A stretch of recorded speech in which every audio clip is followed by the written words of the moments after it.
Thank you, Barry. You did very well with my name. So you've had a bit of American English, a bit of Scottish English. Now you're going to get your 15 minutes of funky English. And, my apologies for not speaking the purest English on earth. Well, as you know, General Electric and KPMG are very famous companies. So I was on Schneider is probably less so in this part of the world. So we do 1/3 of our business in Asia Pac. So I prepared a few pictures to keep you awake and introduce myself. Then I wanted to go to speak about internationalization, how we see internationalization at Schneider. And then speak about Hong Kong and why we chose Hong Kong to establish our corporate hub. And actually it's a place where I sit and where I've been living for now more than 1 year. Just one word for me to come back. I was in China actually 5 to 6 years in the 90s. And coming quite a lot to Hong Kong, and I participated to the 1st of July 97 here. I had to face also the good times of this region and the bad times, because you will remember the 90s as a big crisis of 97, 98, where, like all of us, we had to adapt to the new circumstances. I'm going to fly over Schneider, but I want to introduce ourselves because we are part of this community now. I've got a large part of my team sitting here, and you may not know us very well. So, as Barry was saying, we actually have grown 1 more billion in the past year. We are a 23 billion euro company, 130,000 people.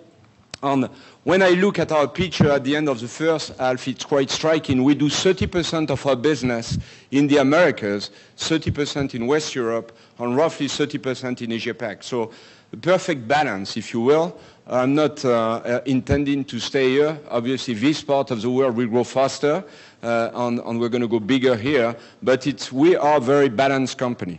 If there is one thing that you should remember about Schneider, in the electric family, you have General Electric and you have Schneider Electric. We are the modest and smaller.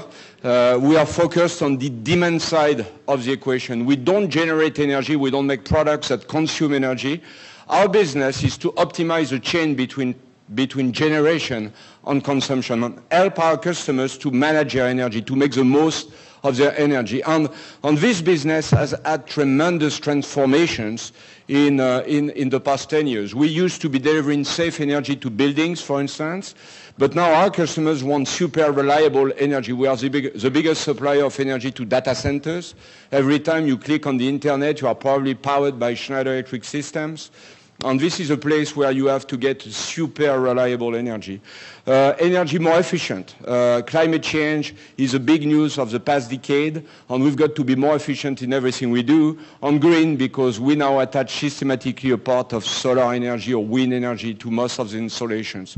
We are a very focused company, as I was saying. We do 90% of our business in position of number 1 or number 2 in the world, and we cover most of the countries, if not all of the countries in the world. What do we do precisely? Well, what we do is that we were the first company to bring Ethernet technologies in the world of energy. That was back in 95. And combining those two, it makes that our customers can now be connected everywhere to their facilities and their environment. So we make smart buildings, smart homes, smart infrastructure, smart cities, so that people from their mobile phone, from their PCs can stay connected to their environment. And the big value proposition of that is immediate energy saving. It's more efficient cities. So we connect every facility locally, but also we connect them remotely so that people can manage not only their facility, but also a park of buildings, a park of an industrial park in a much more efficient manner. Once every facility is connected, then you go to the environment of smart cities.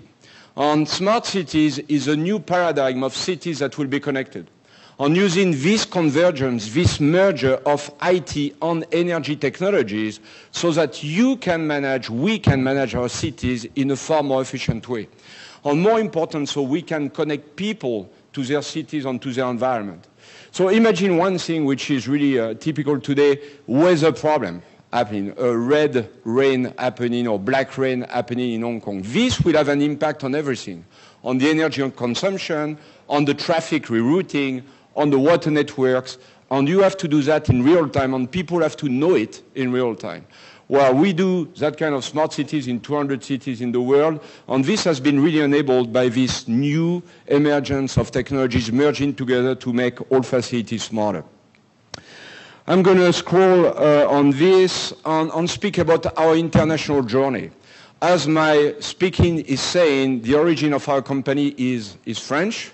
McKinsey was recently doing a classification of companies in terms of globalization, and we come as number 33 in the Fortune 500, which was a good recognition of the transformation of the company. The first transformation has been really to be going global and especially being strong in new economies. John was saying it. Where is investment in new buildings, new homes, new infrastructure, new cities happening? It's all in new economies. Where is the barycenter, the center of gravity of new economies happening? It's all in Asia. If you look at 2025, among the 600 major cities of the world, 400 will be in new economies, and 200 only will be in China. Well, many people, even you are great specialists of China, we can't say what are those 200 cities in China. So for us, it's a major business stake. And if I look at the past 10 years, we multiplied by 10 our business in Asia-Pac. And then I share most of the views which have been said before. A company is above all about people. And if you want to build a global company, you've got to build equal chances, equity of chances for your people wherever they come from in the world. So we've taken as a principle that we wanted our company to be immersed with their markets, immersed with the best universities of the world. So we started by our R&D. Our R&D is not localized in 2 or 3 countries. It's based in 25 countries close to the most advanced customers. And actually, we've got 150 people here in Hong Kong, between Hong Kong and Shenzhen, to deal with home automation and electronics for home automation. The second part is our customers want fast deliveries and want deliveries adapted to their needs. So our global manufacturing footprint is really close to the markets. We've got 28 factories in China. We've got 25 factories in India. We've got 10 factories in Southeast Asia to serve our customers in the closest manner, but also to be investing in the communities where we are operating. Where we push the envelope probably more than any other company, it's on our corporate management. Most of the companies have a big corporate hub. I've done most of my career at Schneider on the field, and I don't have a lot of love for corporates and big corporates. So we decided to push our corporates inside the operations. So when I look at my leading team today, I've got 1/3 of it in the Americas, 1/3 of it in Europe, and 1/3 of it in Asia-Pac. And when 1 year ago I decided to come here to Hong Kong, I said, oh, not me only, it has to be a part of my team. So I took with me 5 people taking global decisions for the company, which means that for Asian talents at Schneider, they can have a local carrier for the local operations, they can have a global R&D carrier wherever they are based, and even for the corporate and the functions, they can really impact the life of our company wherever they are based from. So a bit of those elements. A bit of a zoom on China. Well, I had the privilege to be one of the pioneers in China. I was parachuted in the 90s there, and we are not many. At that time, it was not very glamorous to live there. And it was the most exciting part of my career. So cut a long story short, today China has become our second largest market in the world after the US. I've got more people in China, more Schneider people than I get anywhere else in any other country. We are present in 200 cities. We are having 28,000 employees in China. We have 1,500 people in R&D who develop products for China, but also for the rest of the world. We've got our local supply chain, and we have a lot of partnership with suppliers and integrators. We have a clear strategy today. The first one is to cover geographically more of the country. It's a go west, go south, go north. Hong Kong is a good way. I used to go Beijing, Shanghai, Beishangguan. Okay, the usual. Now it's all about going west. It's all about going to secondary, not secondary cities, large cities, but new cities. Certainly being very integrated to go at the clock speed of China in the development and manufacturing of China. But the next step we have taken in the past 2 years is really to give a global role to Chinese people. It's going to be difficult now to find major meetings at Schneider where you won't have somebody from China participating and taking part of in the decision. So a sequence which was selling in the 80s, manufacturing in the 90s, developing R&D, designing in the year 2000. And this decade is about the global role of China on our operations. So why Hong Kong? So 4 years ago when I said I'm spending 50% of my time in Asia, why I'm still based in Europe? Should I do it differently? It took me some time to convince my board and even more time to convince the political authorities in my country of origin. Actually, I didn't spend time to do that. Well, why Hong Kong? Because, well, I would say, Andrew said it very clearly, it's a blend of being very connected to major fast growth market and especially this proximity to China, which is so important at Schneider, with the advantage that it's still one country, two systems. So for the other countries of Asia, they prefer to see you in Hong Kong certainly than in Shanghai. Certainly an extremely impressive and efficient infrastructure and public services. Really, all my thanks to people who helped us to establish these centers. And the rule of law is extremely important, and especially when you deal with technology, with IP. But more so, it's about the people. It's a very cosmopolitan place, high education, very helpful people, people who are energetic, ready to work, ready to participate. So the people have made the difference. So we had several choices. We established ourselves in Hong Kong.